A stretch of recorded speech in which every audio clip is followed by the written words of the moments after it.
Hi. So I had this issue on my Android phone and watching YouTube videos that all my videos were in dim. So what I did first was I checked that ambient mode was off. This could have affect your issue.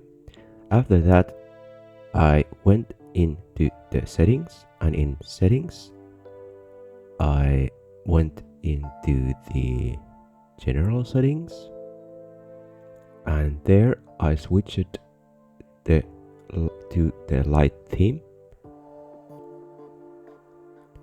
and after that I changed back to the dark theme, and actually this fixed for me the issue that the videos weren't anymore dim.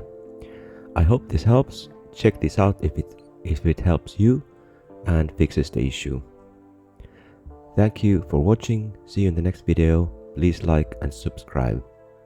Okay, bye.